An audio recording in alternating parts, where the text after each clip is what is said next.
7:15, and I'd like to thank all the candidates who are here tonight, and I'd like to thank the city for co-hosting this and providing us the auditorium, and the city staff for helping out, especially the cable crew and the city clerk.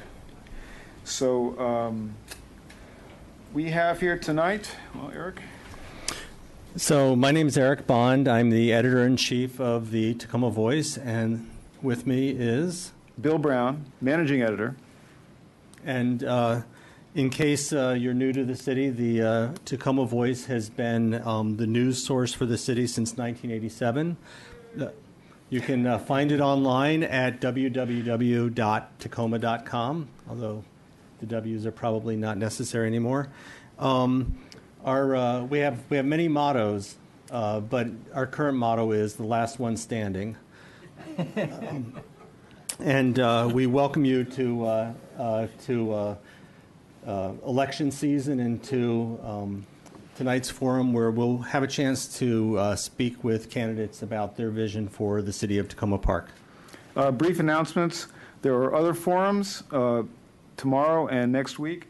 There's a Ward 5 and Mayoral Candidate Forum October 22nd, tomorrow 7 o'clock at the Essex House Apartments. These forums are sponsored by the Community Health and Empowerment Through Education and Research, otherwise known as CHEER, C-H-E-E-R.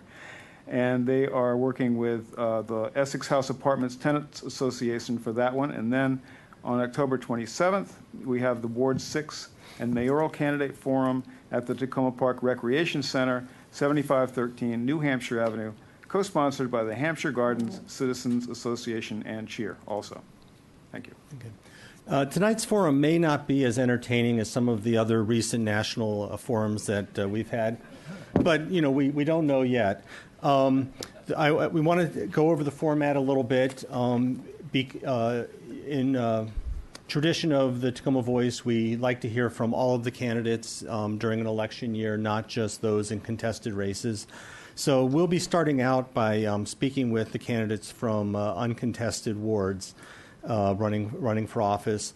Following that, we'll have a discussion about the ballot question, which will be on the ballot on Election Day. Then we will hear from Ward 1 candidates, and then we'll finish with mayoral candidates. The roundtable discussion, which will begin in a minute, it will take about 20 minutes. Right. So the theme of this roundtable with our select panel is unification, which is kind of ironic because we're supposed to be unified into one county after, back in 1995, yeah. And but the city seems now increasingly divided on class, income, age, racial, and length of residency lines. How do we go about unifying these groups? What are the principles that unify Takoma Park, or do we only have geography in common? So, gentlemen, unify us. Do we want to... Oh, I'm sorry. I beg your pardon. We have here today on this panel, I thought everybody just knows them because I know them so well. From Ward 2, we have Tim Mayle. Raise your hand. From Ward 3, we have candidate Rizzi Qureshi, who's unopposed. From Ward 4, we have Councilmember Terry Siemens. From Ward 5, we have Councilmember Jarrett Smith. And from Ward 6, we have Councilmember Fred Schultz. So, gentlemen, and of course we use this as a springboard into city issues. I guess I could start. Rizzi Qureshi. I moved here about 2 years ago, and I think what's indicative of this issue is... I'm sorry, sir. What's indicative about this issue is the fact that we have this panel here tonight. I think this is the problem. We shouldn't have unopposed elections. And I think the key is that we need to engage populations within our community, and that's primarily why I decided to run. I had the privilege to serve on the Board of Elections as the Ward 3 representative, and it was an eye-opening experience, one, because you have one of the most progressive election systems in the United States, arguably, with non-citizens, felons, and youth voting, or having the ability to vote. But yet our numbers don't reflect that. If you look around the room here tonight, that doesn't reflect that. And that's what really springboarded me into deciding that I wanted to run. We are a city that, as per the last census, is 49% Latino and African American and 43% white. If you look around the room here tonight, I don't think this room reflects that. I support a number of initiatives to do that. I think sometimes you have to do it the old-fashioned way. You need to go around and knock on doors, and if the people aren't coming to you, you need to go to them. And despite being somebody who's unopposed, which I don't like that status, I have spent several hours knocking on doors, irrespective of that, because I'm not going to take that for granted. And then I also support the efforts of our candidate for Ward 3, our council person for Ward 3, Kate Stewart, Tim Mayle, Fred Schultz, and others who've talked about a traveling city council meeting. Although we love Bill and the guys at Takoma Voice and what they do in this room for us, I think getting out there, having traveling meetings on different days of the week so that other folks in different areas can get involved, I think that's the key. And that's what I think is one way we can make the city more unified. Thanks. Tim, what are your ideas on unification and potential issues that the city is facing right now? Yeah, and let me just ask, are you looking for sort of 2 minutes, us all to stay by sort of 2-minute rules? Does that work? Well, this is supposed to be informal. Yeah. And okay. so we may interrupt you Okay. just to get other ideas out and let other people talk. We Great. let Rizzy go because he's a new guy. Perfect. My name is Tim Mayle. I'm the current Ward 2 council member. It's been really a privilege and a joy to serve on city council, and I'm looking forward to doing so again. I prefer the word together rather than the process unification, because to me unification implies that we have to be the same, we have to think the same, whereas together to me represents a journey that we're on together, a place that we live together because we choose to live here together. And I like to think about the ways that we have and we can continue to try to make that togetherness happen better. I'm really interested in our schools, and a lot of people move here because of the high quality of Montgomery County schools. Schools are a county issue, but the city pays for a pays for a part-time lobbyist in Annapolis. We lobby in the county on issues like taxes, but we could do a much better job of trying to support our schools, trying to support school infrastructure. Schools are a place where all of the children, at least, the 20% of our population that's under 18, where they are together, where they learn together, they eat together, they play together, they recreate together, and they come back and they make all of our lives better. I'm also really interested in the future of the city with regard to zoning and master plans. It gets wonky really quickly when you start talking about those issues. Again, it's an issue where the county really holds most of the cards, but we can help influence the content of the plan that's in place that helps guide how much and where affordable housing exists in the city, the kinds of redevelopment that occur on New Hampshire Avenue, the protections that exist for our historic neighborhoods and our residential neighborhoods. And I'll just stop there and say thank you. Mr. Siemens? Thank you. First of all, I thank you and the Takoma Voice for putting this forum on, but I really compliment you for the topic for this roundtable discussion. I think it's very important and very needed in this community. As you know, I represent a ward that has many residents who don't come to council meetings and we don't see here tonight for this forum. And I've worked very diligently since 1999 when I got on the council first to try to build understanding in the community about the city government and the power that that individuals have by participating in the government or in the community affairs. I think that I get frustrated when we spend money to survey the community on what the city government does well, but we don't spend money on going out to find out what people really need and where they're, what it is, what kind of assistance that they need, or how the community and the government can better serve them. I think all of us are pretty similar in what our needs and wants are. We want to have a safe home and a safe community to live in. We want our kids to have opportunities. but I think that everyone doesn't come from the same position, and I think the real disconnect that I see is that we don't really understand our neighbors well enough to understand what it is that they need to get to that same position that we're in. Terry, can I ask you a question? You've been No. on the, how many years have you been on the council? Since 1999, And- I was off for one term when I ran for mayor and lost.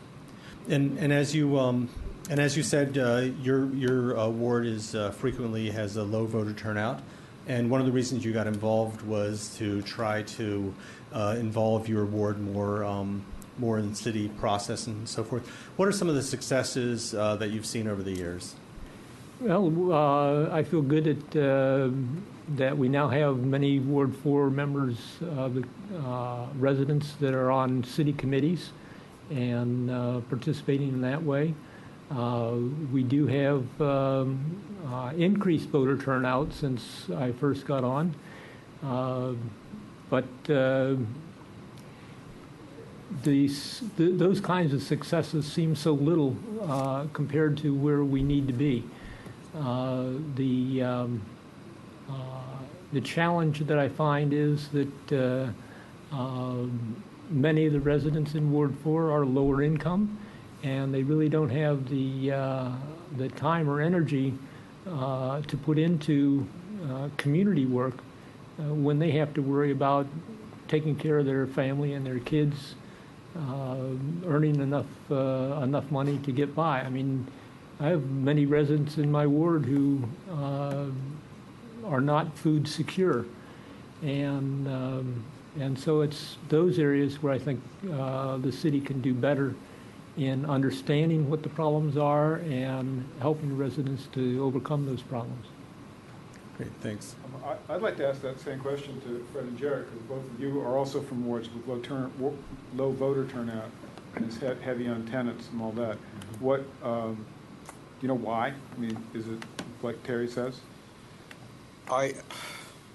Yeah, Ward 6 is incredibly diverse. Not only do we have a lot of, say, immigrants from Latin America and Africa, but we have lots of people from the Asian subcontinent, like India and places like that. And it's very frustrating, and always has been to me, when I knock on doors, which is election time is the one time when I make a point to try to knock on every door in the ward. But what I find is that an amazing amount of people who are clearly new to America, who have no clue as to what's going on. I've talked to several today. They were absolutely startled when I told them that they could vote in a city election.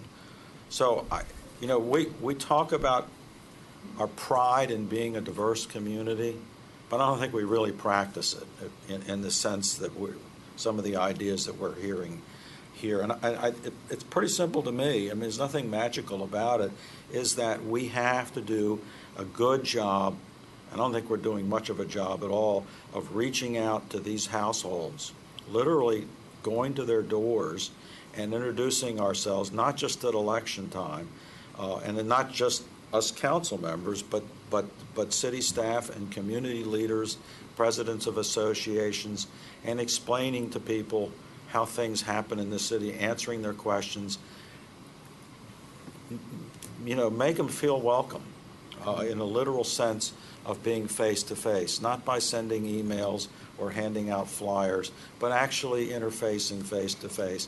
And I think that's what breaks down resistances and fears and that sort of thing. It's a lot of work, but I don't see any shortcut to it. Jarrett? Thank you, Eric and Bill, for putting on the forum. This is a huge problem.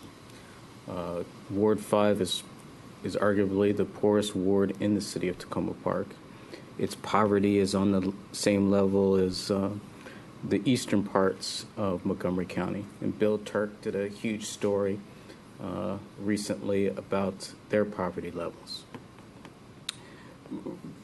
if the city, what I have seen and experienced, there's just many people in city government that do not have any desire or want to put any resources into reaching out to this so-called diverse community. Takoma Park is majority ethnic. You would think that that would mean that the agenda of the city would be set by wards 4, 5, and 6. That just doesn't happen here. Wards 1, 2, and 3 drive the agenda of our council, and so that means that residents that primarily live in apartment buildings that are of ethnic backgrounds ask me, well, things you guys talk about don't relate to me. I mean, if you look at our agendas, they don't have anything to do with someone that might live in Essex House. I mean, we're not talking about affordable housing. The only reason it came up is because of the issues in New Hampshire Towers. And that was a county issue, but the city had to get involved. Mm-hmm. But things like childcare, things like homework clubs, things like bringing the tenant associations closer into the city manager's office so that resources can be pushed directly to them, those things aren't on the table. They're not even considered. So we can talk about diversity, but it just means that you have a community where you have a large ethnic group that lives here. But the people that live in the apartment buildings feel completely disconnected to the rest of the city. For example, I created a program called Lunch and Learn. 50-60% of the kids, let me just back up and say, it is a summer program that provides free breakfast and lunch for kids, primarily that live in Takoma Park. 110 kids came out to the program this year. 60 of those kids live in New Hampshire Towers, where my friend Fred Schultz is a council member. I heard more about Taco Bell being a potential development in Ward 6 by rights than I ever heard about a program that is feeding, tutoring, 100% free for the neighbors of the same kids that live in Ward 6. No one ever said anything. And these are the same kids that people complain about that are getting in trouble, that are doing all these bad things in the community. If you just look at the rec department's statistics of their camps, 350 kids went through this past summer in the camps. I have one camp that I started with residents, one resident from Essex House. Last year it was at Washington Adventist University. This past year it was at John Nevins Andrews School in Ward 3. There is just not the desire or interest in this community for things that do not have to do with wards 1, 2, or 3. That's it. Okay, so what do you guys from wards 1 or from 2 and 3 have to say? I mean, I'll just jump in and say one of the reasons that it doesn't take 4 council meetings to talk about the Lunch and Learn program is because we agree like that. We agree to support it. We agree to support it the second year. So there are some things that I think don't have a lot of debate because we agree they're the right things to do. One of the challenges is figuring out how to pay for new programs, and I think we've done that as well. So, for example, the city in this complex pays for subsidized before and after school daycares. That's a new program, maybe 5 years old, 4 years old. That's an enormous benefit for working parents, that they can drop their kids off and either have a very low price daycare before and after school or a free one. And where are those available? Where are those? The after school and before school programs in this building are part of the rec programs. Okay. Right. City's rec department budget has doubled in the last 15 years. And a big part of that doubling is about, again, subsidized enrollment in classes and in a whole diversity of programs. So I just don't see a disinterest in issues that matter to populations throughout the city. I mean, the other thing I'd say is that we make a mistake if we think that the city government is the be-all, end-all, beginning and end of this. For most people, regardless of which ward they're in, they don't really care. And although government affects their lives, and county and state and federal government and city government affect their lives, mostly they're just busy. And part of the job of city council is to try to represent people who are busy and for a limited time, try to understand those needs, try to do the door knocking that Fred Schultz referred to go out and get feedback and try to figure out how to deliver programs, services, enhanced services to try to serve all those residents, and then let someone else do the job. Would you like to respond? I have a question to follow up. I guess one thing that I sort of have taken on personally, at least as part of my campaign, and then what I'm knocking on doors about is, and I think that this crosses ward lines. Frankly, until I entered this race, the wards didn't mean much to me as a citizen of this city. Because my corner is Washington D.C., my backyard's Prince George's County, and I'm going through different wards all the time, and I think that's how a lot of folks do live their lives. But I think one thing that is common between all the wards is engaging our youth, and I think youth exist in all of these wards. They're our present, they're our future, and Jared touched a little bit about this, and the Lunch and Learn program is an excellent program that I watched from the sidelines as a city resident, and something that I think we should continue to promote, and I think it's something that we need to focus on citywide with engaging the youth. I think it cuts directly to public safety issues. I think if you have a bunch of youth in the community who aren't engaged and who have nothing better to do, and I deal with this on a daily basis in my day job, I think that we can find some real common ground, and I don't believe that I would ever be an obstacle to any type of program such as that. So, I'm curious about your thoughts on the perennial question, which is rent stabilization. Do you think that it is a program that the city should remain committed to? Do you think that it's working? Do you think it's meeting its goals? We've got a couple of questions about rent stabilization. Eric, can I just follow up with Sure. one thing that my colleague said? Greg Clark, the director of the rec department, was before the council, and I asked him about his outreach to some of the similar kids in Lunch and Learn, and he said it has been a problem and they had not been able to crack it. So it's not something that the city itself has been able to penetrate. They have not been able to get into these communities, period. Okay, thank you. So thank you. And would anybody like to pick up on the topic of rent stabilization? Well, I'll say that I strongly support the rent stabilization. I think if you look at where Takoma Park is today and the amount of affordable housing in Montgomery County as a whole, Takoma Park has the majority of affordable housing because of our rent stabilization program. But whether rent stabilization is the end-all and be-all to affordable housing, I'm not going to say that it should stay exactly the way it is today.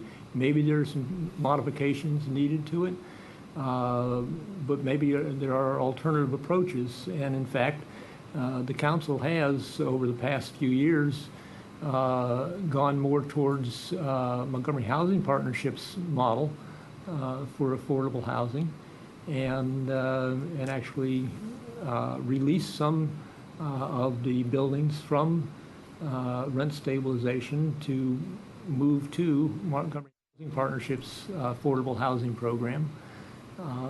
So I think it's something that we can look at changing. But part of what I like about living in Takoma Park, and I think it's true with many of the residents of Takoma Park, is that's a value, a community value that we've placed in affordable housing. I would like to say that I'm a huge supporter of affordable housing. Takoma Park is the premier provider of affordable housing in this region, and that even includes the District of Columbia. I mean, they're getting rid of so many affordable housing units that it'll blow your mind. Their homeless population in the district is so large that they cannot buy their way out of it. So what does that mean for us? Takoma Park's program could use some changes. It currently is what I would call a paper program. We just shuffle paper around, right? We give people rents that are controlled by the government. We say how much that rent can be increased. But the problem is that we do not provide any money into the program. So if a boiler goes out or there is a leaky roof, the landlord has to figure out how to replace that or make that repair. All landlords do not have access to capital. It's just the way it is.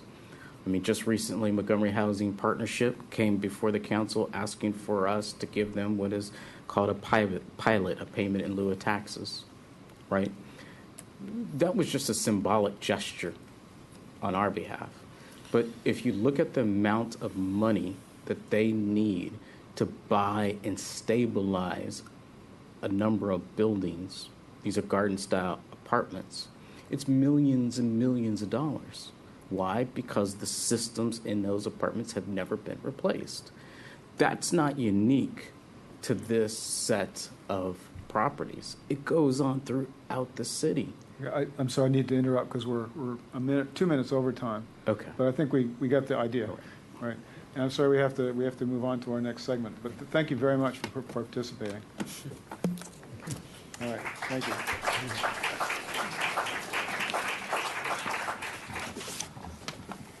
So now we have the ballot question. Here we got some controversy. I got my notes. Just go back to your seat is fine. And we're going to do just a little bit of shuffling of personnel.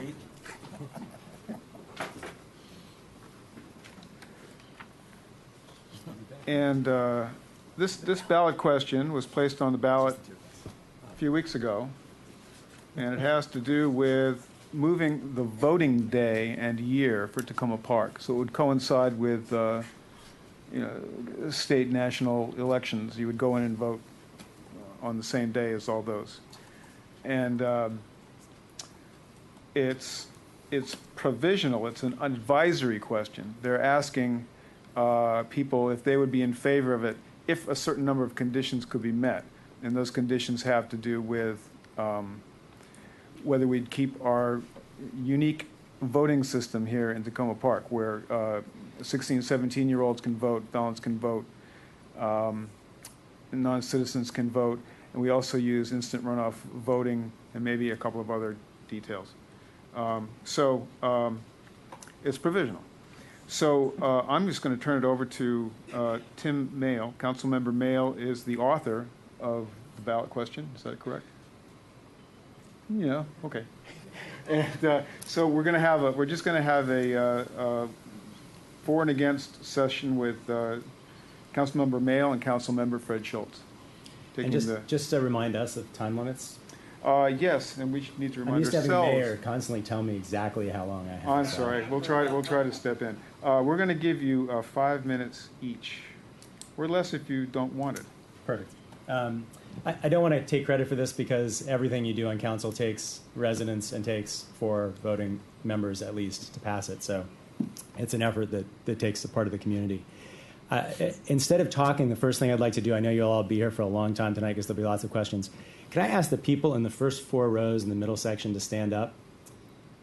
So just you guys and Rizzy. So if you all stand up, let's say you represent all the registered voters in Takoma Park. Could I have the 2 of you on the end there sit down?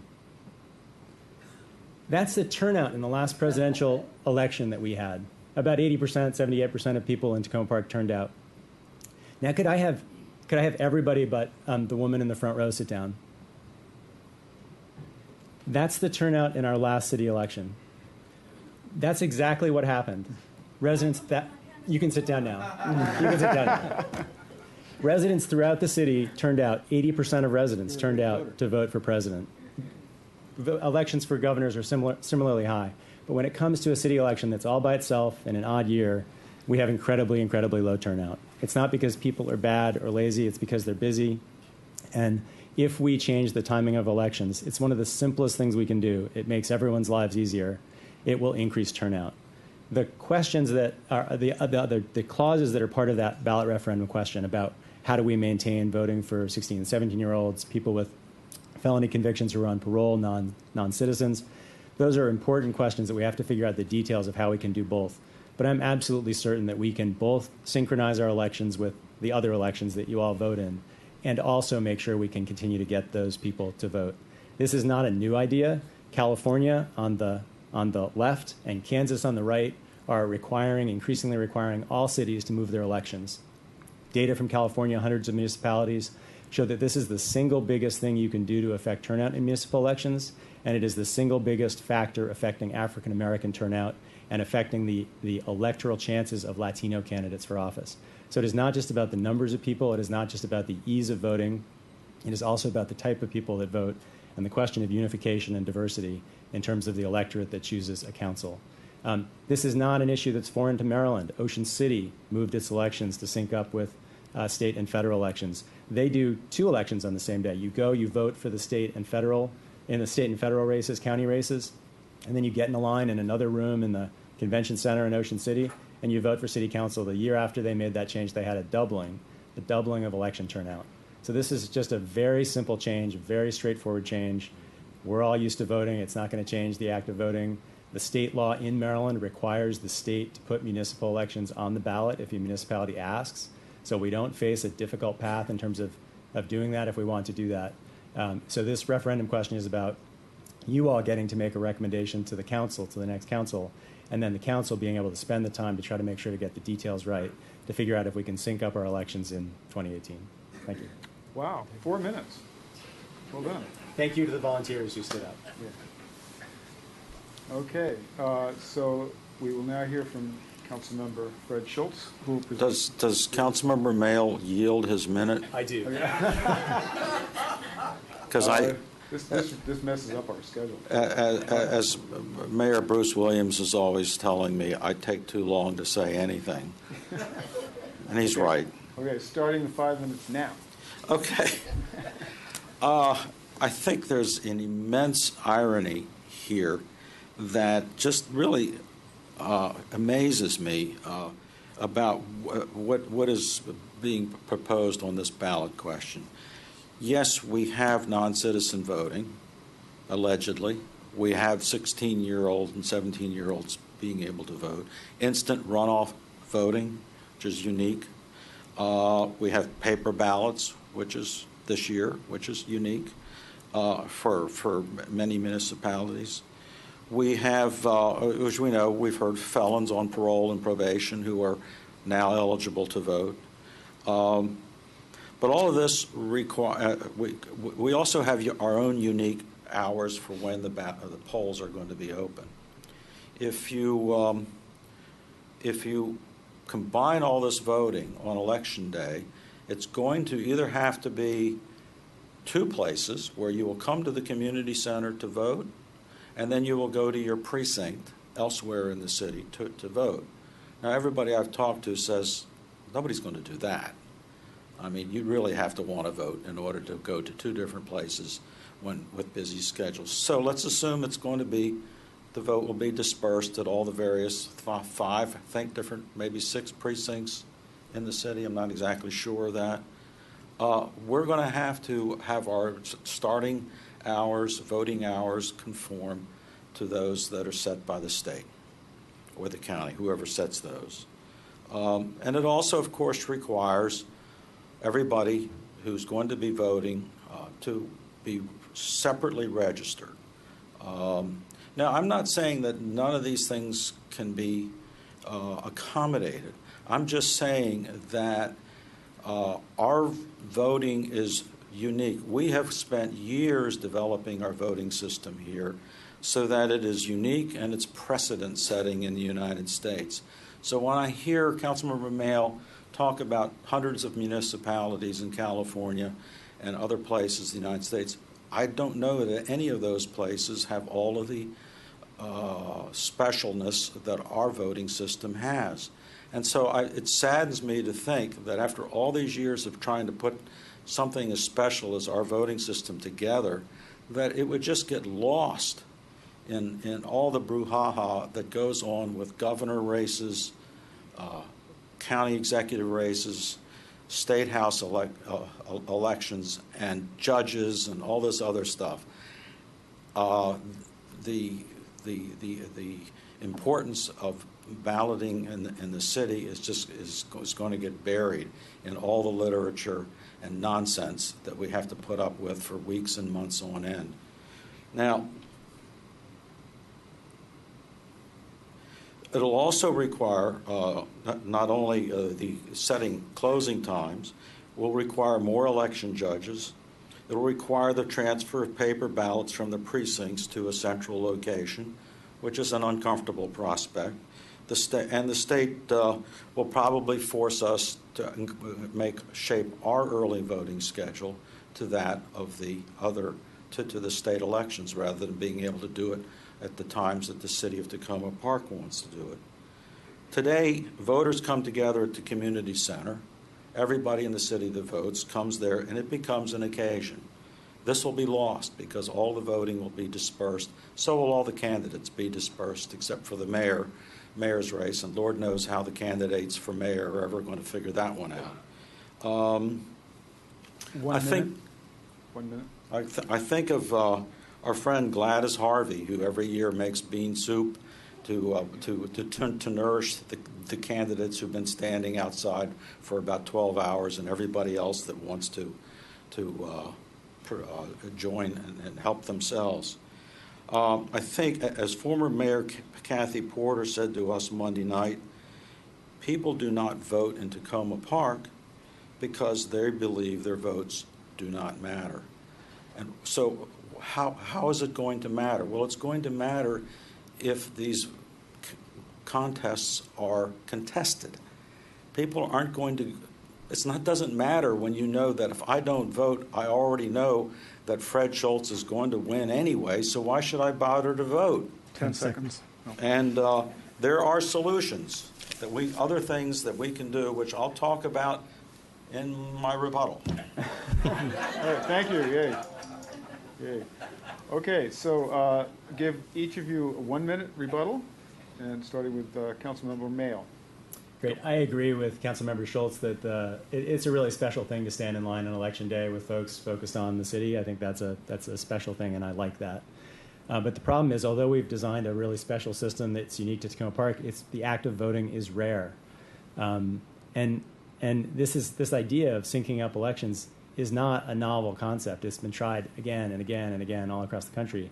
And it works. It creates a phenomenal increase in turnout. Doubling. On average, it doubles turnout. I'm talking about thousands of people showing up to vote. I am completely confident that we can find a way to let 16 and 17-year-olds and people on parole and non-citizens continue to vote. The very simplest thing is that every precinct to simply have a separate line with a ballot box, paper ballot box, that goes right along with that state, federal, county system. And as Ocean City showed, people go and use that second line. That's the simplest way. But again, we could also, through the process that the city would follow up on after the referendum, if you choose to support it, the city can figure out the best system forward to do this. So I hope it's something that you all will support and encourage your neighbors to support on Election Day. Okay. And Councilmember Schwartz. Schultz, Schwartz, whatever. Starting. There are better solutions. One, let's move the election day to Sunday. Doesn't have to be on Tuesday. Whoever decided voting should be on a Tuesday, does anybody know? Oh, okay, farmers. Let's make it a festive occasion with food and music And how about a raffle? If you vote, you get a raffle ticket. Okay? So you've got more reason to come out and actually do something. Let's make an honest effort to tell non-citizens they can vote. We don't make any effort at all, except we go about bragging about it all over the United States. The same with 16 and 17-year-olds. There's been no effort whatsoever to inform youngsters in the schools or anywhere else. And yet we're so proud of the fact that we've got this. That's the reason I voted against it in the first place, because I knew it was window dressing. Let's figure out finally a way to get contested races. And I can tell you how to do that, but my time just ran out. Yeah. All right. I have a follow-up question. So say it creates problems and it changes things. Isn't it worthwhile to make changes to get a big increase in voters? So, Fred. If you want to get a lot of people to vote, you don't have to do anything. Just give everybody a $20 bill when they come in. Pay them to vote. I mean, if the goal is to get a lot of people to vote, that's one way of doing it. Well, there's lots of different ways to do it. But the point is that we want people to have meaningful votes. I mean, if I got everybody in my ward to vote for me, what does that prove? That means they're voting for me because they don't have anybody else to vote for. That's not an election. If that's Uzbekistan or one of these other places in former Soviet Union where it's against the law to vote for an opponent. So I don't think we're accomplishing by running up numbers. I think we need to figure out, make it so that it matters to people to vote. And we're not talking about that by changing the election year from an odd number to an even number. Okay. Councilmember Mayo, if I can. Sure. So this measure is provisional on whether the state and county can accommodate our unique voting systems. Why didn't we find out first whether we can do it instead of having this on the ballot now? Well, I mean, all ballot questions in the city of Takoma Park are provisional. There's only advisory referendums under city charter. We can do this. So, I mean, I personally checked with the State Board of Education and found out about the law that our state senator, Jamie Raskin, helped support and get passed in 2014 that requires the state to accommodate a municipal ballot if the city chooses to do that. So we can do this. The question is exactly how we do that, and it seemed the wrong way to go about it to figure out exactly how, whether through a separate ballot, whether through joining the state ballot, paper ballots. There's all these sort of technical issues. It seemed a mistake to spend time on those hypotheticals until we got a sense from voters of whether they wanted to have a simpler process to show up on one day and vote. And if they do want to do that, then we can figure out those technical issues. Okay. With 6 seconds to spare. All right. I think we can. Oh, I'm sorry. Do you have a? I have a question, and maybe each of you could take 30 seconds on it if you want to split it. Because I think there are two sides to the question. Councilmember Schultz, you talked about members of residents in your ward who are not citizens and may not be aware of the fact that they can vote in the city. I'm wondering from each of you, since that may be, some considerable amount of the low voter turnout, can be attributed to people not being aware that they can vote. How will changing the election day, will that help in that regard, or will it perhaps even confuse people more? So, for example, if I show up to vote for the city of Takoma Park, but I can't vote for the governor, that sort of thing. So, if each of you could, really quickly kind of address that particular segment of the population and how to reach them. I think by having it on a separate time is that it's easier to get people to understand that when you vote this time in 2015, these are the rules. This is where you register, this is how you register, this is where you vote, etc. When you put the whole thing together, then you have, I think, the risk for an awful lot of confusion because you have different registration lists and different places possibly to vote. I don't know if that'll be the case or not, and that sort of thing. Great, thanks. A guess and a number. My guess is that there must be 1,000 residents in Takoma Park who are non-citizens. The city clerk, the city clerk tells me that about 25 non-citizens vote in our elections every year, city elections. And so I go out and I knock on doors of non-citizens and I try to explain the process, and I meet non-citizens who are among those 25 who vote. And I'm sure we can find a way to make sure that they can still vote, whether it's through a write-in or a mail-in, which we do already, or through voting with a separate ballot box that day, that they can keep voting, and that potentially we can increase the number increase the percent of non-citizens who are voting. Great. Okay. Thank you. All right, gentlemen, thank you very much. Wait a minute. Aren't we going to have an applause meter so we know who won? I'm just kidding. All right, we are moving on to, it becomes increasingly more exciting as we move along. I'm sure you can all feel the electricity in the air. We are now going to Ward 1. Like what? Ward 1 got a surplus of candidates. They've got 3. Everybody else got none. They got the juju this year. Everybody else got 1. Huh? Everyone else got 1, yeah. Everyone's got 1. But these guys have 1 and plus 2. So we're Victor here. Oh, yeah. Okay. I think that's what he said.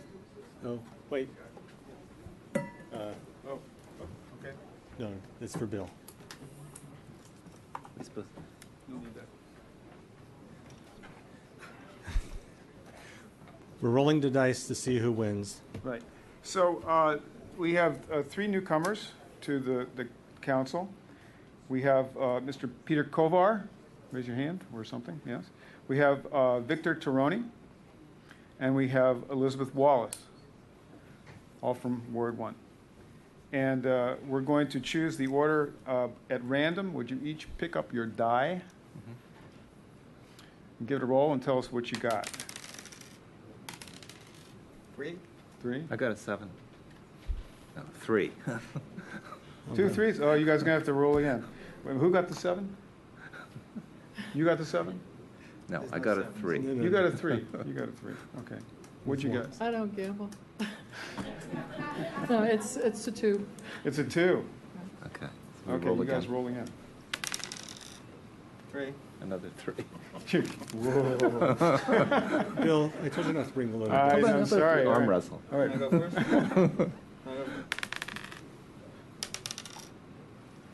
We both rolled a 6. You're kidding. No. You want to go first? I think we should just keep going and see if this keeps on. My money's on. Take your bets. Okay, now I got a All right. 6. Okay. All right. Great. Okay. Mr. Taroni will go first. We will have introductory statements from each candidate for 3 minutes. And just let me know when you're ready. Okay. Ready. Okay, starting now. Okay. So I'd like to kind of continue on with the discussion about voting because I think it also has to do with what was discussed in the earlier part of this session on bringing people in the city together. One of the reasons people don't vote is because they don't feel engaged with the city. So we need to adopt, and the council and mayor need to lead a communications strategy. And there should be outreach. I realize it's not easy, but we need to really tackle this and make this a priority. Second reason people don't vote is because there are not contested elections or not contested enough. And for that, one thing I've suggested is increasing the compensation of council members and mayors so that some people can actually, feel they could afford to serve, and that the service by the council is recognized. A third reason that people don't vote is the ease of voting. And on that one, I think that we should think about things like online voting or voting by mail. In other words, cutting edge. Online voting, my understanding is experts say we're not ready for. Voting by mail, we are. Oregon does it. I believe Washington does. So we should be leveraging Takoma Park's influence, seriously instituting voting by mail so that we can actually encourage other jurisdictions to follow suit. Importantly, if we just merge our elections, we lose some important information.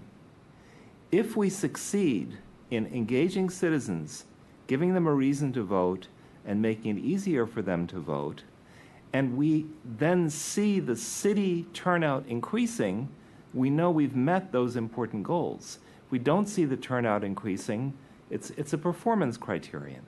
So that's why I think that actually voting by mail and this merging idea are 40 pretty seconds. much mutually exclusive avenues. I think that we should pursue first voting by mail. It's the more progressive, the more ambitious agenda.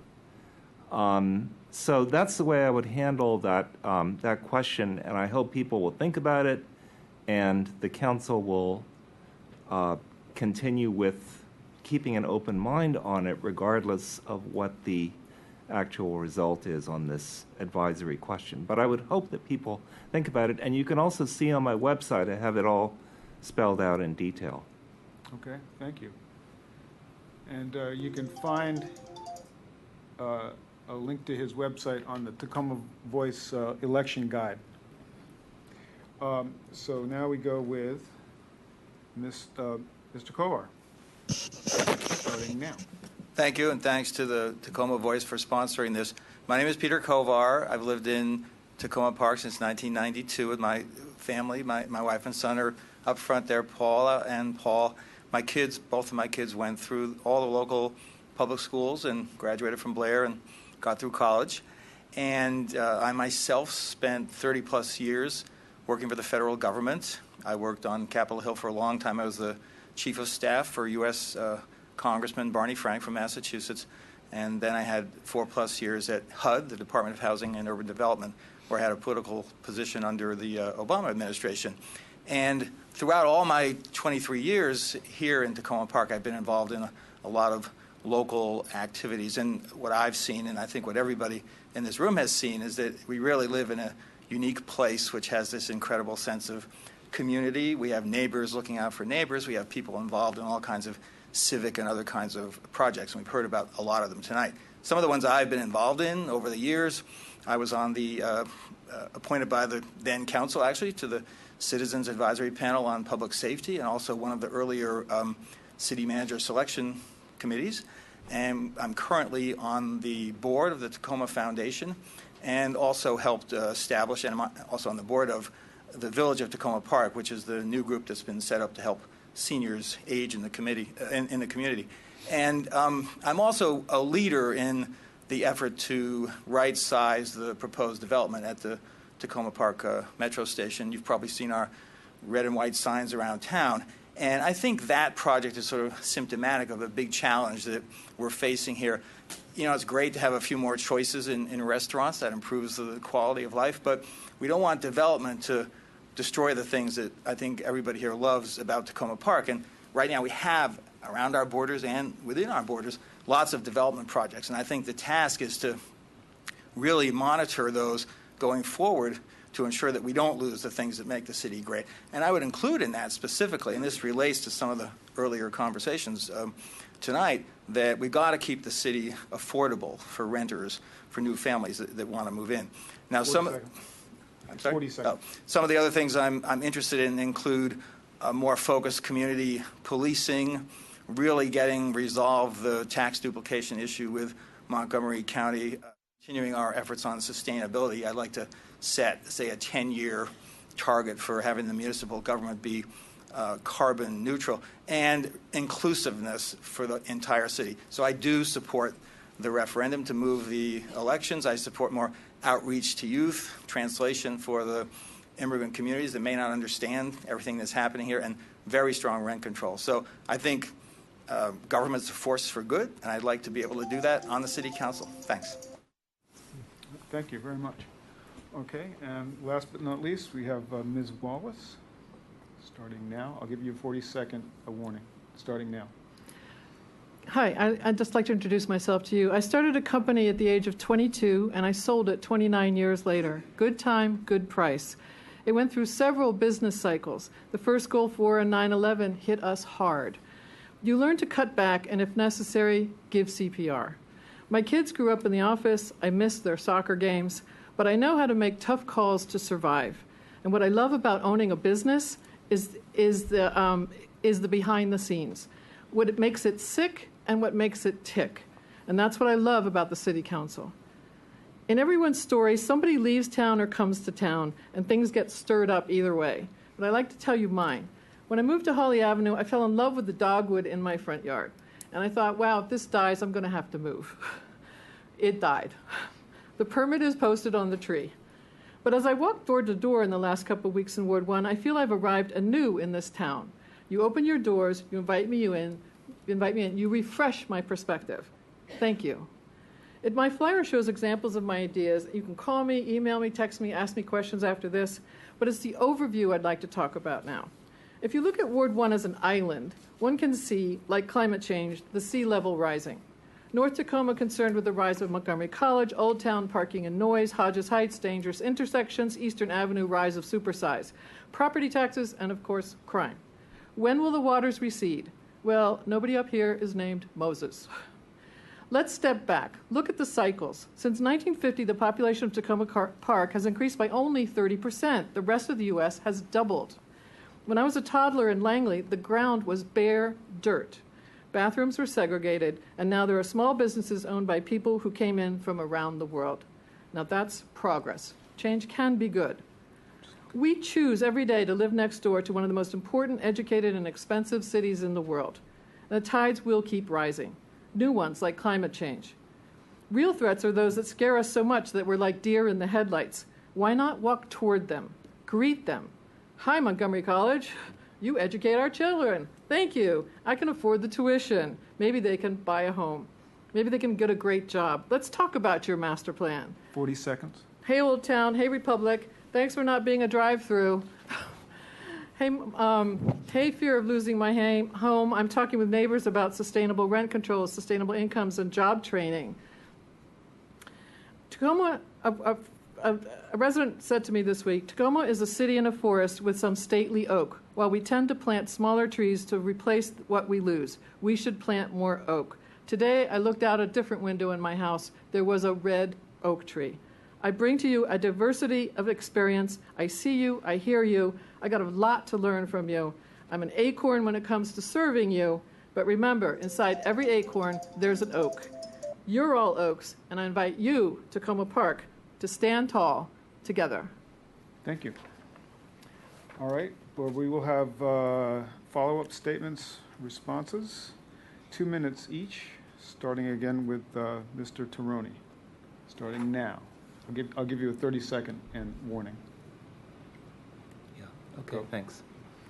Yeah. So I guess I would just go back to the first discussion about reaching out to people, the non-citizens who weren't even aware that they could vote in the city or probably had no idea what city government was doing for them. And somebody was saying that 25 non-citizens were voting and kind of saying, well, we can just accommodate those 25 people and let them vote. That doesn't,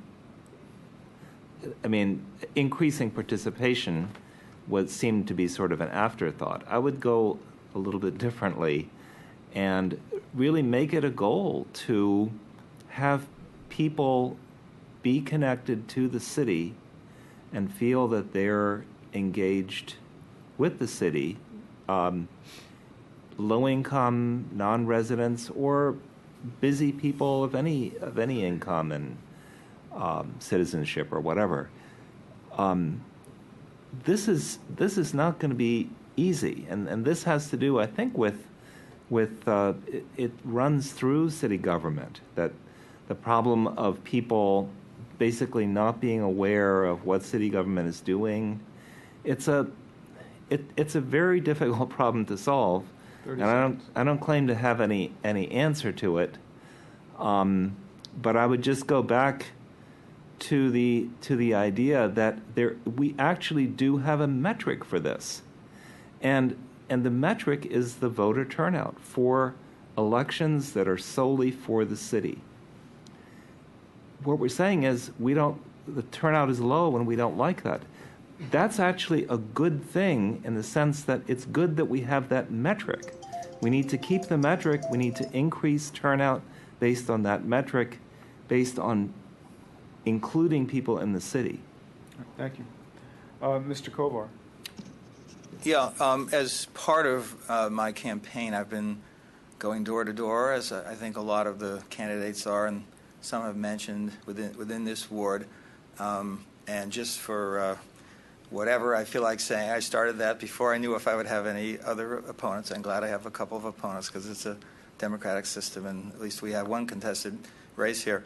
I've been to about 2/3 of the homes in Ward 1, and what I've found, it's a nice way to introduce myself, but the interesting part is when the people there tell me what they're thinking about.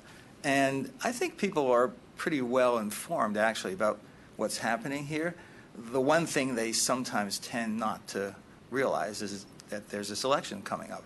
And I think people would be delighted to vote, but it would just be something we could do to make it easier if we combined it with the others. So based on my door knocking, and I'm planning, if I haven't been to your street yet, I'm planning to finish that before the election, all 100% of it. So I think that's shown to me that there's a good knowledge of what's going on the part of people in the city. I think the other thing that we have to try to do, though, is this: the days of Takoma Park being able to be this little enclave that didn't really have to pay too much attention to what's going on right around it. Maybe we look internationally in the past, but we haven't looked right around us as much. I think those days are over. We have to really engage heavily in a focused way with the District of Columbia, with Montgomery County, with the state, and with Prince George's County also when you're talking about the Crossroads area, with all the development that's happening, and our interaction with these other jurisdictions is vital. And if we don't do that, I think we're going to find decisions are made for us by what's happening outside of us. And my work on the Hill and at HUD involved understanding how different levels of government work together, and I look forward to being able to do that on the council. Thanks. Thank you. And now Ms. Wallace. Thank you. Well, regarding the voting, I'm not for changing the date. I am for keeping it the same day. I think it is special, and I think it really is about involving more people. I think that we don't, as a city government or a city council, nor as the city government, are the ones that necessarily are the ones to lead that change. And more younger people, if they're going to volunteer, they want to be flexible. They want to be volunteer and use the skills that they want to use. And maybe the volunteerism is going to be more computer work, social media, et cetera, like that. But I think that if we're going to involve the 16-year-olds, we can use them to crowdsource the solutions.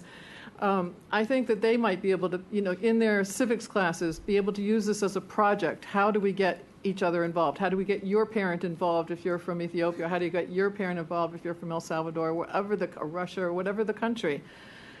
They will then use their own critical thinking skills to tell us what to do. And then we can support them. Regarding, I think the most valuable lesson I learned in this whole process, and if I don't win, I don't win. But the most valuable lesson I had was I had to face my own fears. I was afraid of our police department. It was a great police department maybe 15, 20 years ago, but in some very benign situations, I got really scared. And I just want to say that in order to face my fears, I went on a ride-along. And I just want to say it was probably one of the best things I could ever do. So what we all have to do, and that's why I was talking about facing our fears, that's what we have to do. Get over those things and get out of our comfort zone and do the things that we just think we can put off. Thank you. Okay, thank you very much. Okay, so I have a question I'd like each of you to answer, and maybe, keep this a little bit quick because we're going to try to go through as many questions as we can. And We have a lot of obviously, questions here. Yeah, we have, limited time. What is the biggest issue facing Ward 1? And why don't we start with you, Ms. Wallace? Biggest issue facing Ward 1? Or what is your biggest issue? What do you see? Biggest issue. I think it's police response, actually. And I've talked to other neighbors who have had problems. I mean, if you can find your iPad in Southeast Washington, but the police say they can't, I don't get it. So I would really like more proactive policing. Okay, and Mr. Tironi? Yeah, I'm not sure that anyone stands out. I mean, I think the development that Peter was mentioning is certainly an important one. Okay, Mr. Kovar? I would say a few different developments. So in the case of the metro station, that's one where we have to work more with the District of Columbia. In the case of Montgomery College, which affects North Tacoma, that's one where I met recently with the provost of Montgomery College, but that's one where the county is obviously involved. In the case of the Takoma kitchen on Tulip, which has been a source of some controversy, that's one where it's just the county, not the college system. And I think in all of those, what I noticed when I was going door to door, everybody mentioned parking, but each street and each neighborhood had a slightly different parking problem. And so I think taken together, that overwhelming set of issues around development, I think we need to have a comprehensive parking and traffic study to begin to move in the right direction on that. Great. Well, we have a couple of questions here from the audience about taxes, so I'll combine these two. Do you have any specific plans to lower taxes? I understand that Rockville taxes are approximately a third of Tacoma taxes. And also, this is the year that Takoma Park property is reassessed. Would you limit the percentage increase in the total dollars of Takoma Park property taxes? Mr. Kovar.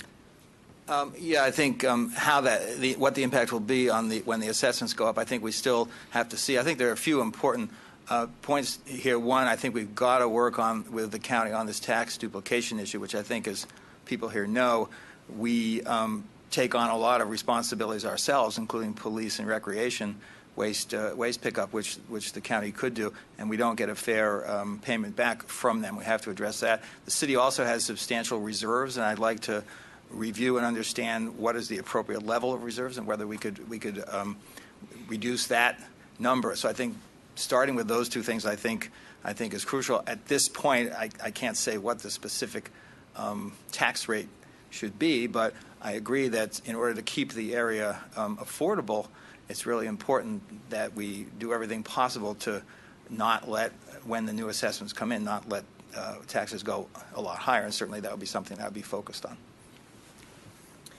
Yeah, taxes is one of the strategic things budget decisions that any level of government has to make. And, one way to approach it would be that if you're talking about like an ambitious budget or cutting back, these are questions that actually could be put on the ballot as advisory questions next time. And that could, would give people a reason to turn out and vote. And if it was well prepared and the citizens were informed, like, what are we going to do if we propose to spend this much money, we raise taxes by this much, what would that involve? Or on the other hand, we could cut these things and lower taxes. Do you really want to do that? That might be a nice thing to do and to get input from citizens. Well, I echo the solutions that the other gentlemen have mentioned regarding continuing to fight for our right to have the tax, regarding the tax duplication. But I think it's really important to make sure that you really have a good streamlined budget so that you're not providing services that we could get if we don't get those taxes back, so we're not providing services that we could get from Montgomery County. So budget is really important to look at. That's about it. I mean, I guess I really want to learn really from the city staff as well as the former city councilmen what it was that they were talking about these 20-something years about getting our money back and tax duplication. Why has it taken this long and it's still this like vague thing that we're still reaching for? So I have a lot to learn about what didn't work in the past. We got to figure out another perspective. Thank you.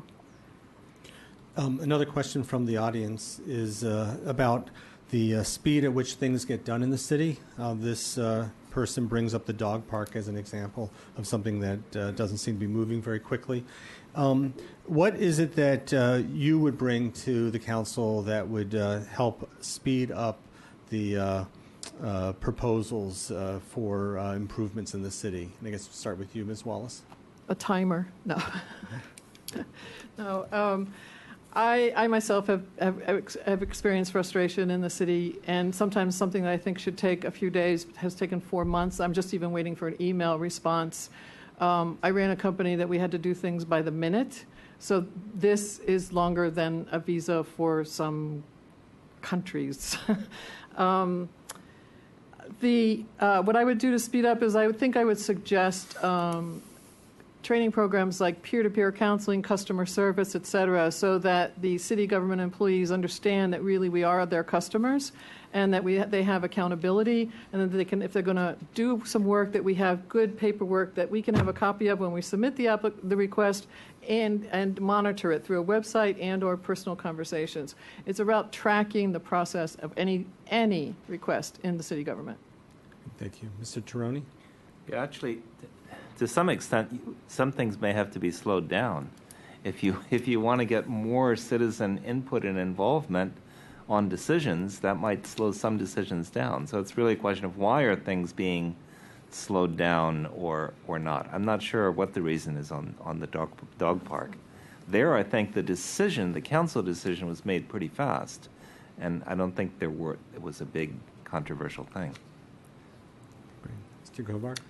Yeah, as I understand it, in the case of the dog park, because there's access through school property, which is the county, that ends up complicating that. And this gets back to what I was talking about earlier about the need to engage in a more focused way than maybe we have at times with these other jurisdictions that encircle us or that we're part of.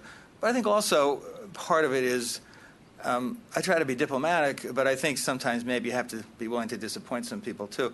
And I think I look at the Takoma Junction development as an example. There's a lot of different things that could happen there. Parking, expansion of the co-op, retail, housing, open space. And as admittedly not someone who is in every meeting on that, it looks as if instead of picking 2 or 3 of those that could fit at that site, we're still going ahead without ever having kind of fully prioritized what it should be. And all 5 of those things probably can't happen there. So I think at some point we just have to be willing to say, we're going to set the priorities, and it's going to be this. We'll do it through an open process, hearing from as many people as possible, and then try to move on, because I think that tends to slow things down if we're not willing at a certain point to say, okay, we're going to cut back and go with what we can fit on that site, as an example. All right, we've only got a couple of minutes left. This is a short answer. Senator Mikulski's retirement has led to political churn. Do you pledge that you will not run for public office in 2016? Let's start with Ms. Wallace. I absolutely promise, cross my heart, hope to die, I will not run. Okay, we'll hold you to that. Mr. Tironi. In 2016? Yeah, well, that would be, for statewide office. I'm not going to run for statewide office now. Okay. Or federal. I'm not running for anything else. Oh, okay, all right. I have several relatives here who might do something if I did so. All right, thank you. Do you have any others? I actually want to ask, go back to Ms. Wallace's comments about crime. I think that's worth spending just one more minute with. It seems like Ward 1 is one of the locations where burglaries, have been on the rise in the last few years. And I'm wondering if you have any thoughts on the effect. I know that you, Ms. Wallace, have some thoughts on the effectiveness of the police department, but what your thoughts are on things that the city maybe can do, or approaches that you might take to, reduce the crime rate. Mr. Kovar? Sure. I would say, first of all, I think the city is generally a safe place, but we're near a big urban center, and so that presents challenges. Where I live and where I am, and my wife takes the subway more than I do, what often happens is it's kind of a seasonal thing. So when the clocks change, which is coming up, I think, in a couple of weeks on November 1st, from that point until the end of the year, around the Christmas holidays, it's suddenly darker when everybody's coming back from the metro. And that's when some of the street crime, which is maybe separate from the break-ins that you were talking about, can occur. And I know that the police know that. What I'd like to see is the police force more proactively reaching out, maybe convening a meeting instead of us asking for one. And they would say, hey, folks, in that neighborhood, and I realize the particular challenges may be different in other neighborhoods, but in that neighborhood, this is the time of year when this happens. Here's what we think you should do. Here's where to call if you have a problem. I don't think they should tell us specifically how they're changing their patrolling, but putting out the word that the patrolling is changing and getting beefed up. And then I've also heard that there's a need to get some better cooperation and maybe even a memorandum of understanding between our police and the D.C. police for these questions of hot pursuit when they run over across the border to catch somebody. So I think both cooperation with the district, and it would apply elsewhere, cooperation with Prince George's, and having the police force reach out in a more proactive way to get ahead of trends or flare-ups of particular types of crime trends that seem to be occurring. Okay. We need to move along quickly, so if you could be brief with your responses. So it's a complex question, but I want to focus on one element of it, which is the communications element, and that is that I think that if we adopt this kind of comprehensive communications strategy with citizens, the communication to and from police and citizens could be improved as part of that.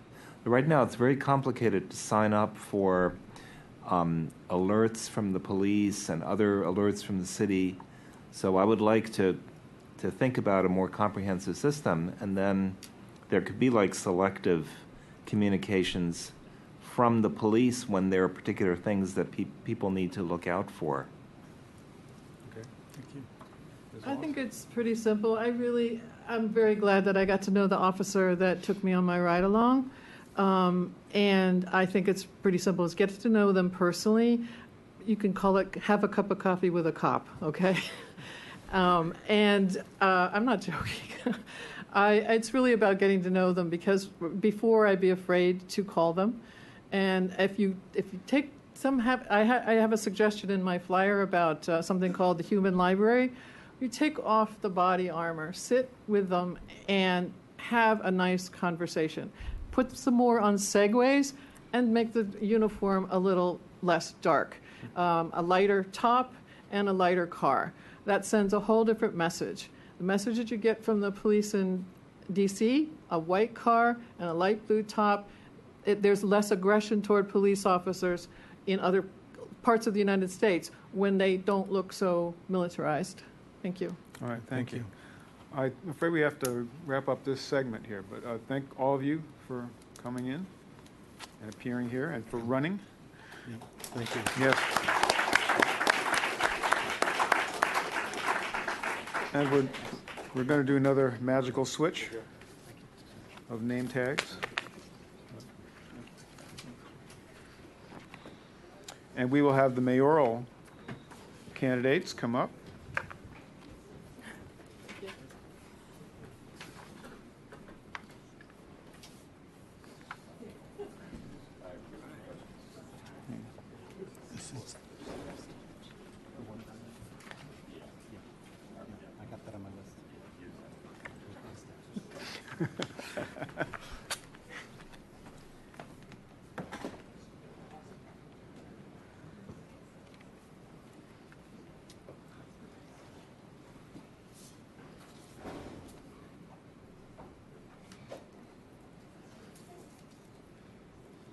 All right, we have two candidates for mayor. Thank you for waiting this long. I'm sorry we're running a little late. We'll have introductory statements and follow-ups and questions. And we have Councilmember Kate Stewart on the far side, and she is running for mayor and giving up her seat. And we have resident Warren Holmes, who is also running for mayor. And, are the dice there? Okay, roll them. Okay. So who goes first? Highest number, I would imagine. Okay, Highest yeah. number, that's me. Yeah, Okay. all right. Thank you all for coming out. Oh, Three sorry. minutes, and I'll give you a 30-second Okay, a warning. Start now. Okay. Thank you, Bill and Eric, for having us tonight. Thank you all for coming out and spending your evening with us this evening. So I am a lifelong resident of Takoma Park. I grew up just down Westmoreland in the PG section, and we were annexed into the city. As they were talking about unification earlier, it was a contentious subject in my family because our taxes pretty much doubled overnight. And some of you who have lived here for a long time may remember that my father actually contested the annexation because of the double taxation issue. Because essentially, if you lived in PG County prior to the unification, you were issued a double tax bill for the entire amount for that year. And so while you paid your $3,000 bill to PG County, the city then issued you another $4,000 bill, and you were then stuck with no recourse. So my father actually took the city to court and successfully sued the city and won, and they actually had to send checks out to everyone. So my history here goes back a long time. I was taught as an infant that if you don't like what you see in Takoma Park, you stand up for it. My wife actually ran for city council here 8 years ago because we were so frustrated.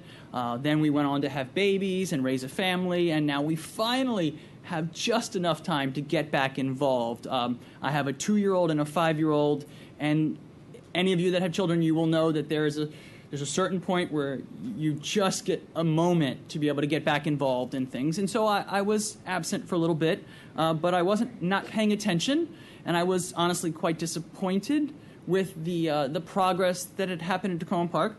And so I'm at a precipice now. So I'm also a landlord in Takoma Park, and the policies of rent control that were enacted in 2005 have stifled the housing market in our city to the point where there's not much left, guys. You really need to take a look around and really be objective about it. Don't look at it from just price. Look at the housing stock and look at what we're talking about and what that means for our community. It's just one of my issues. I have an entire platform by the door. I would love for you to all take one on your way out and read it. It'll probably take you 15 minutes. I put a lot of thought into it, and there's a lot of different issues. But that's just one that I think gets to the heart of the issue that we need change here. And if that change requires me to come out and speak up for it, I will. Because they talk about engagement. But to be honest with you, had I not stood up a few weeks ago, there would not be much engagement. It's all just talk. They actually couldn't get 2 bodies to actually run for mayor.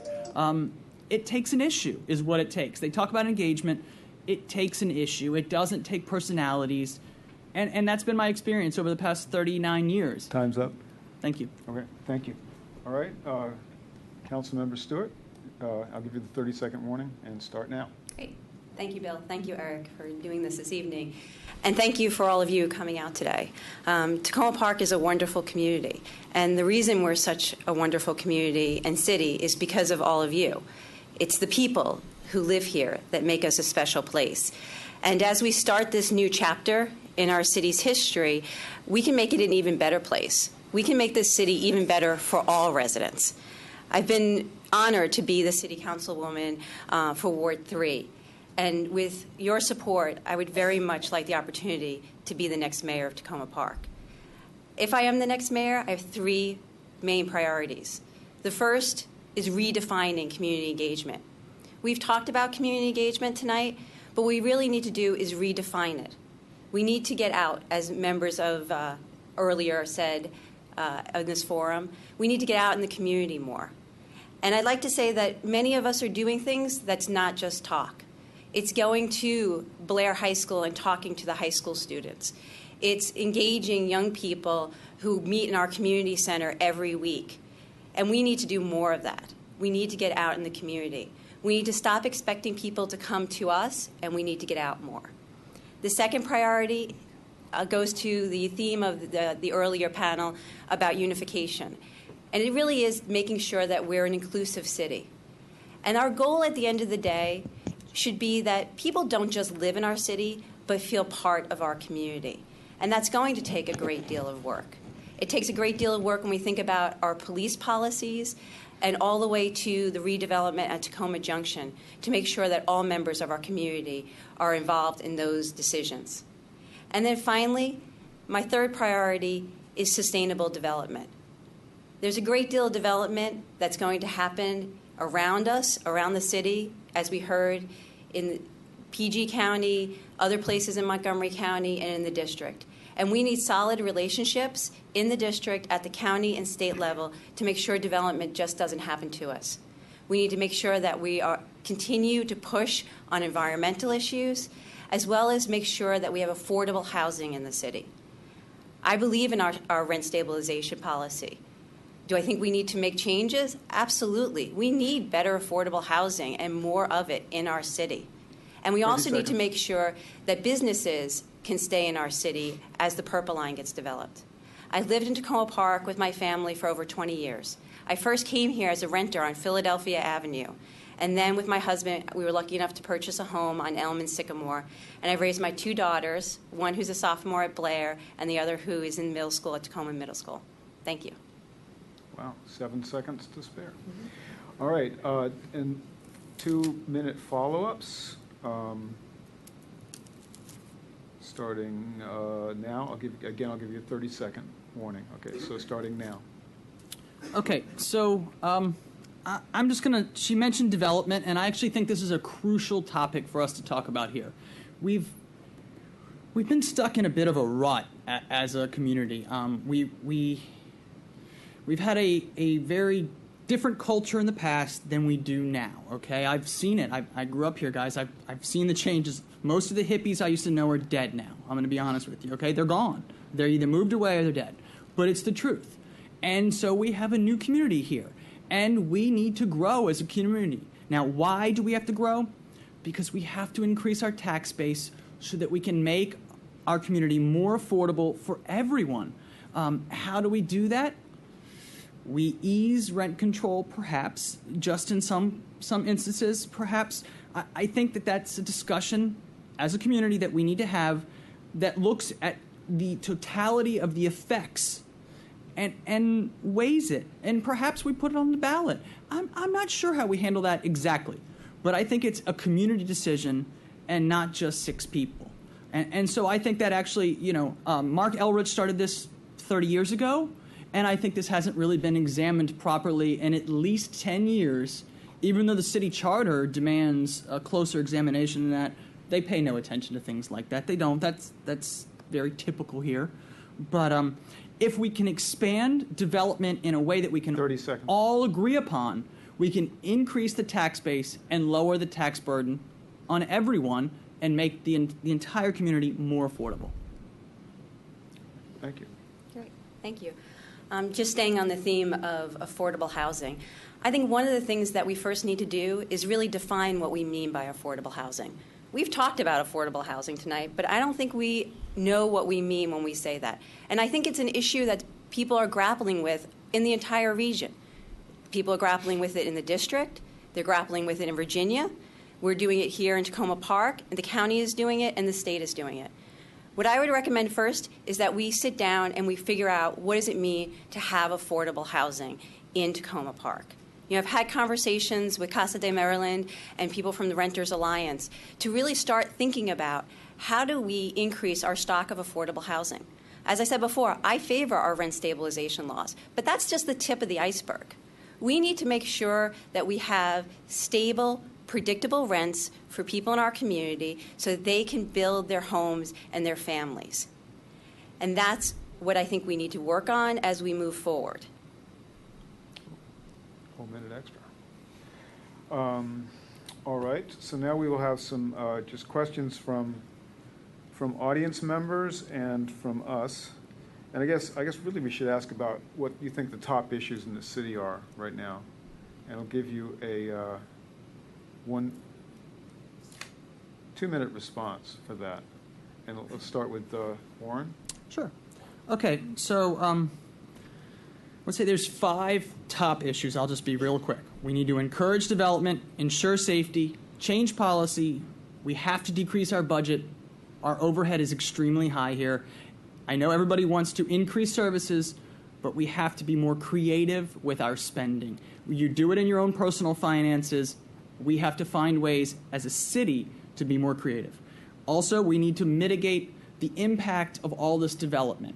We have a lot of development in our neighborhoods. In my own neighborhood, I've had 11 houses built in the past 3 years, tear downs and rebuilt. And it not only changes the dynamic of the neighborhood, to be honest with you, sometimes for the positive, but it changes the pricing, the tax structure. It changes the accessibility of the neighborhood. When a developer comes in and buys a house for $200,000 or $250,000 and then puts a $750,000 house in place, the people that can afford to access that home dramatically changes. And I think as a society, we need to recognize the effects of that, and we need to mitigate those effects. Also, we have to work together. We are an extremely creative community. I mean, probably the most creative community in all of Washington. We have to work more than just putting a sun on the side of a wall, which my son loves, but we have to do more than just that, to engage people, to spread their arts, to give their arts to others. We used to have it a little bit more than we do now, but we need to actually bring that out. And then also, I believe that the last point is that we have to work as a community on rent stabilization, because we're looking at it from one perspective and not from both sides of the perspective. Okay. Thank you. Councilmember Stewart. Great, thank you. Well, in addition to the 3 issues I already talked about, redefining engagement, making sure we're an inclusive community, and sustainable development, I'd like to speak for a moment about policing issues. It's something that I've talked about while on the City Council. I think my colleagues on the City Council are probably tired of me handing out the President's 21st Century Task Force report on community policing, because I think we need to get back to community policing in our city. Right now, there's not great, and that's an understatement, not great relationships between members of our police department and particularly young people who live in our city. I had the opportunity to speak with Man Up, which is an organization that meets here in our community center, and I was surprised and shocked, quite frankly, to hear what those young people had to say to me about their interactions with our police department.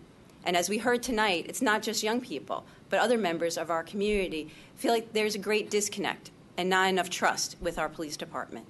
One of the things that I'm most proud of since I've been on the City Council is that, along with my colleagues, we were able to put in money in the city budget this year to bring in an outside consultant to look at what we need to do in this city to improve police-community relations. Last week, with Councilmember Smith, I was able to meet with a member of the Prince George's County Council, and we talked about, if I am mayor in the future, meeting quarterly, PG County, the district, and Takoma Park with residents, with our police chiefs, to talk about safety issues in the 3 jurisdictions to better coordinate our efforts. We need coordination, we need communication, and we need to build trust between our community and our police department. Okay, thank you. We have a lot of questions from the audience. We'll try this one, although it's not quite worded as a question.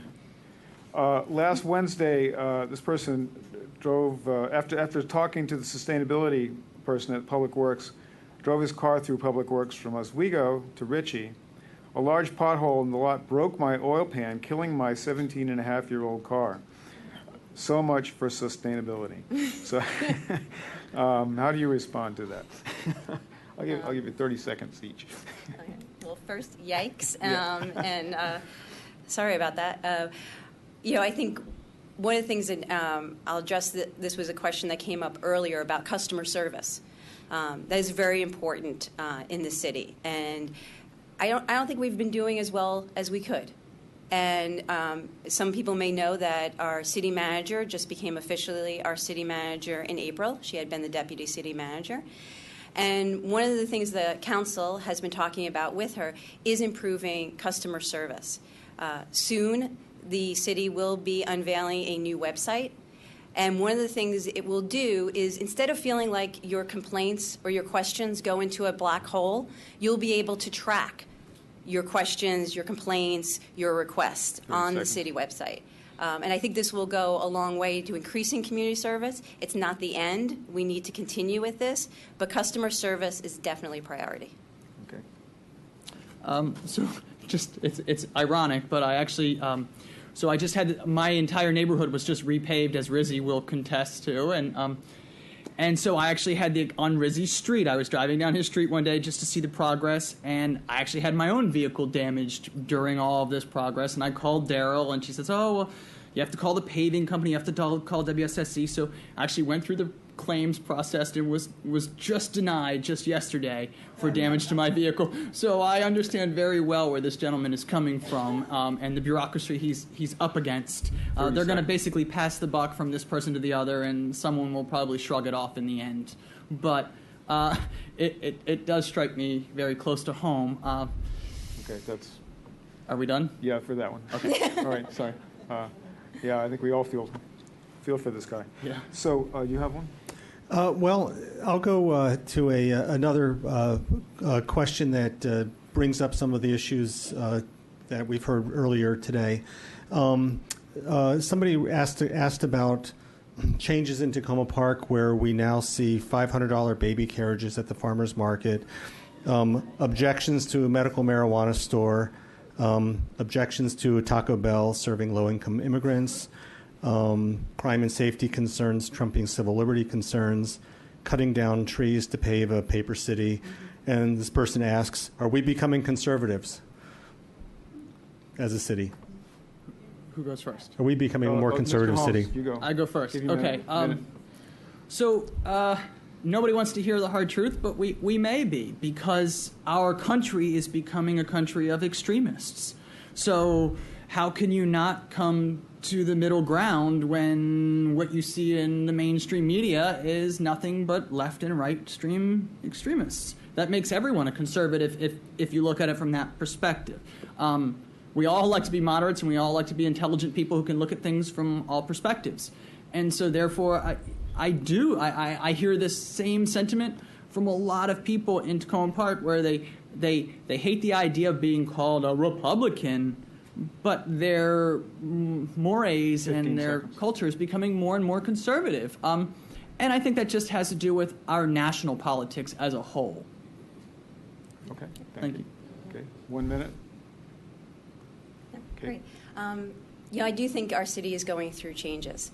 A generational shift. I have a 15-year-old and a 12-year-old now, and I go to the farmer's market, and I'm like, oh my gosh, where are all these little kids coming from?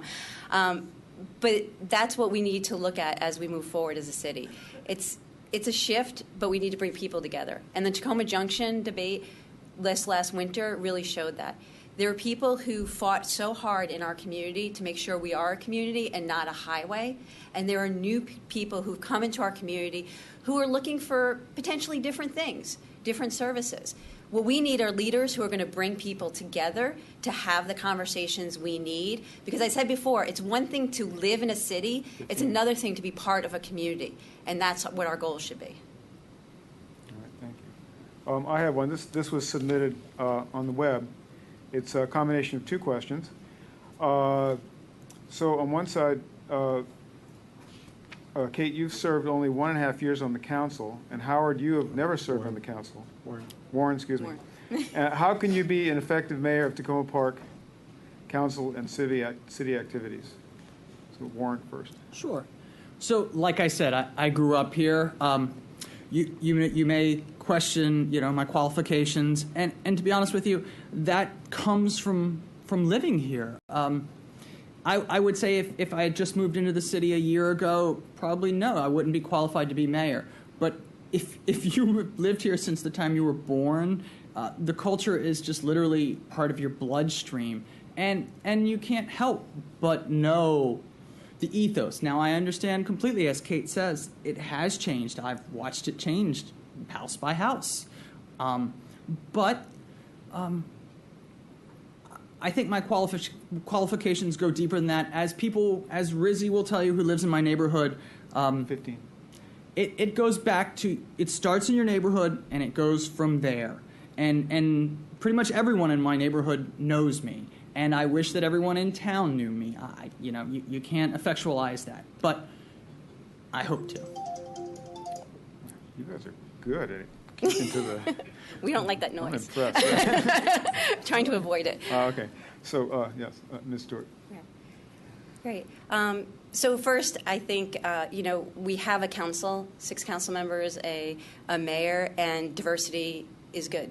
And having different point of view, people who grew up here, lived here for a long time, people who just moved in, all adds to our conversation and the decisions we make. For me personally, I just say I've been a renter here. I've been a homeowner. I've lived here over 20 years. I'm a reproductive rights and civil rights activist. I've been an executive at a nonprofit, a small business owner, a soccer coach, and a community activist. And I love this city. I've worked very hard as a city councilwoman for Ward 3. And as I said, it would be an honor to be the next mayor of the Takoma Park. Okay, thanks. We're getting close to the end. Let me ask that one short question. It was such a good one last time. Will you take the 2016 campaign pledge not to run in 2016 for another office? Ms. Stewart. Yes, because I have a 12-year-old and a 15-year-old, and my number one priority is staying as close to home as possible. Okay. And Senator Holmes? I feel the same way. I have no political ambitions in this world. I actually just want to change my town. I feel like we've been stifled by idealism for a long time, and it's finally time for the truth to prevail. And I don't, if it took Bruce to retire, it took Bruce to retire. That's why nobody ever went up against him. But now we have this opportunity as a community to actually change.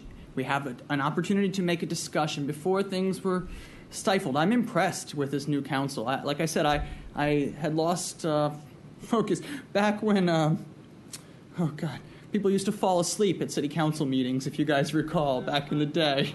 It did used to happen. There used to people literally fall asleep during meetings. So how could you not check out if the city council members are actually asleep at the meeting? And I think that goes to the whole populace. But we're at a time now where if we don't start to pay attention, guys, look at what's happened in D.C. Look at what's happened to D.C. just across the borders from us. But if you go all the way into D.C., and then you compare the change that's happened in Washington with the minuscule changes that have occurred here in Takoma, something has to change eventually, guys, or we're going to get left in the Stone Ages. And Okay, that's just... we're moving beyond the scope of the question. Sorry. I like to ramble. But I have a follow-up, actually, because I'd like some clarity on, specifically what ideals you feel are, we need to move beyond, and also what the consequences of those ideals could be. So a little bit more specific on which. Well, you were just talking about how we're going to be left behind in the Stone Age. Well, a lot of that, and we need to kind of be more real. A lot of that goes to our development and our tax base. So people always.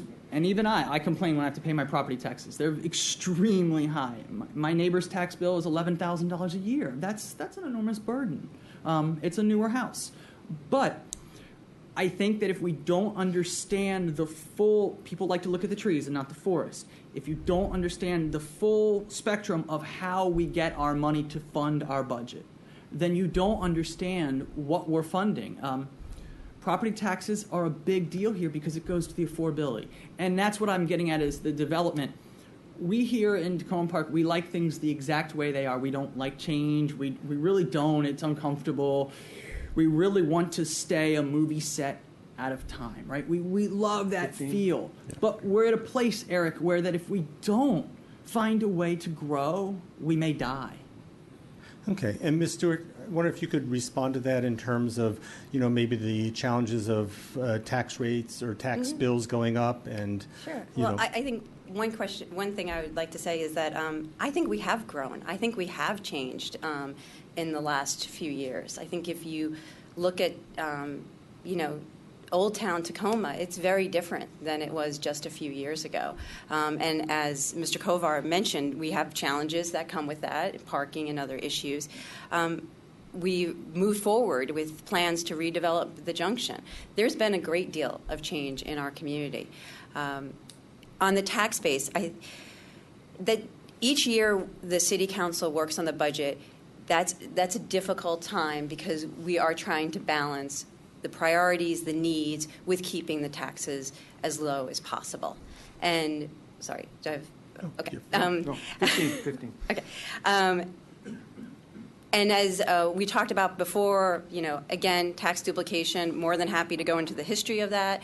But also looking at our reserves, something Councilmember Mail has been prompting us to do, is another thing that we'll be taking up. But I think each year we need to look at the budget we have and then also be projecting out. We haven't really done that as a city, which is look not just at this year, but projecting our budgets out. And that's one thing I'd like us to do more of. Okay, and I actually just want to follow up because I find this really at the crux of a lot of issues with this election and with this period in Takoma Park's history. So, what are the ideals, according to each of you, since we are using that term, that you feel should define our future, as we go forward as a city? What are the values that we feel should define Takoma Park? And Mr. Holmes. Well, like I was talking about earlier, and how I've lived here and I've seen the transition. I think that our value system is actually probably in transition at the current moment because we, as a city, are in transition. We have, if you look around and just all the changes, we have just our communities kind of change over very rapidly, and we have an entire new population here. Our values, I think, they're meshed out by the city council by having people involved. Now, how you get people involved and how you include everyone is an entirely another discussion. But getting to the crux of our initiatives, it goes to our culture, and I really think that our culture speaks to the people. I think if you really want to see our culture, go to the farmers market, not only the one in Old Town, but go to the one at the Crossroads, and to see the people, and really, if you've lived here for more than 5 or 10 years, I think that you know the culture pretty well. It's just a matter of assimilating everyone. I just spoke to someone about this just the other day, a woman from Japan, and I was talking about the differences between Japanese culture and American culture. And I'll finish real quick. And in my travels in Japan, I found that the culture there was astonishingly homogenous. And we as a culture are extremely diverse. But being a diverse culture, we have to find common ground to produce this common culture. And that's where we're sort of in this limbo right now, I want to say, in that our American culture is completely undefined. And I think that's something as a society we have to determine, because we're not a group of immigrant populations. We are actually one American population. Okay. Sorry. I'll sum it up in 3 words. The ideals that I believe Takoma Park is about, and I hope we live up to, is inclusive, equitable, and innovative. We're striving to be inclusive with our diverse communities that live here, with the generational differences, all the things we've talked about tonight. Equitable, because sometimes some folks in our community need a little bit more. As we talked about before, there are people who are in our community who are not secure food-wise. There are other people, we need to do things like Lifelong Takoma and Takoma Village. Those are all things we need to make sure that people have the services they need. And finally, innovative, that goes for on the environment, looking at affordable housing. Takoma Park is the right size. We're 17,000 people. And we're not so small that the things we do won't matter, and we're just the right size to be able to actually do innovative programs. So it's inclusive, equitable, and innovative. Thank you. And I just want to note, addressing the changes we've seen in the last 2 years, I went back and looked at the forum for the last election 2 years ago, and the biggest laugh line was a question from the audience: when is Takoma Park going to have a nightlife? And now we have parking and ask the noise people on problems. Westmoreland. Yeah, right. Do we have? I think we're kind of out of time. I hate to do it because there's so many more questions. It's really too bad.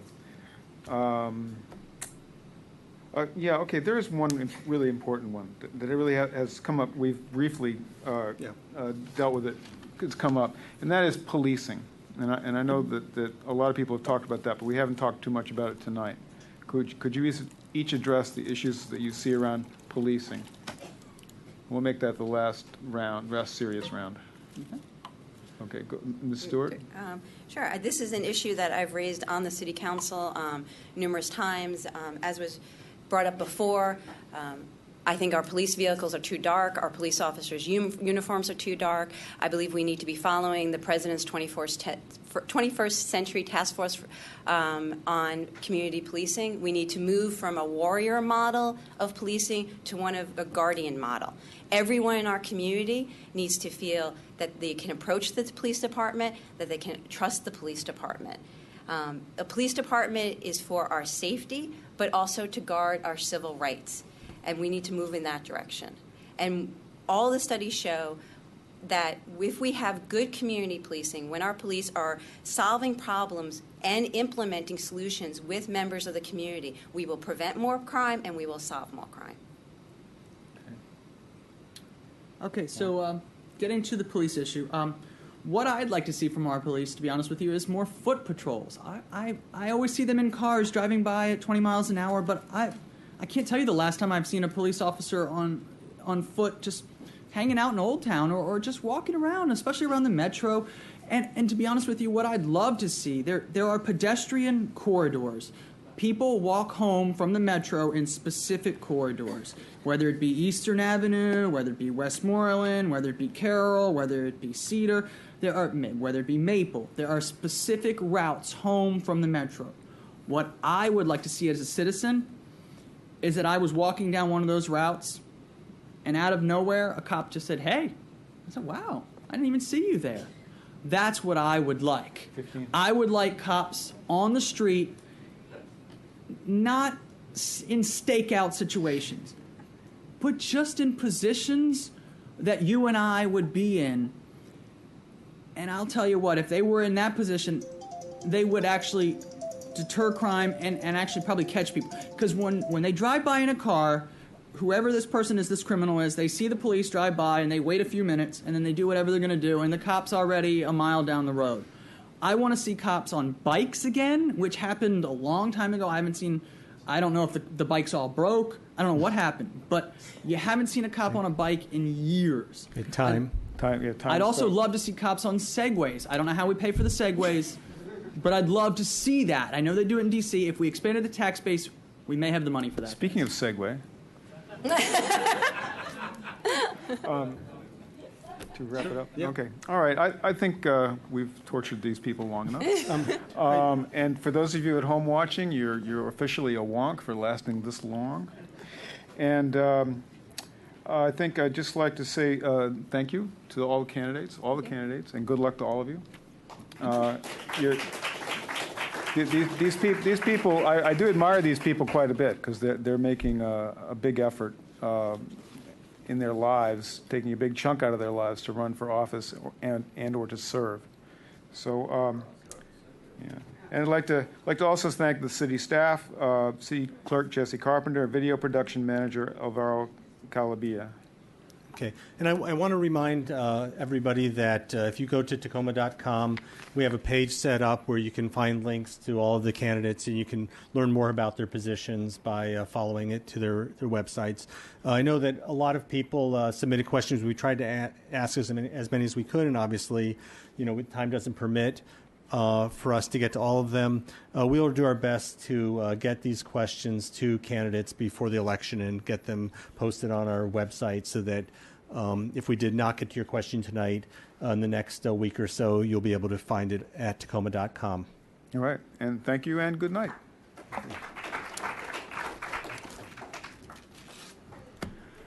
Whew.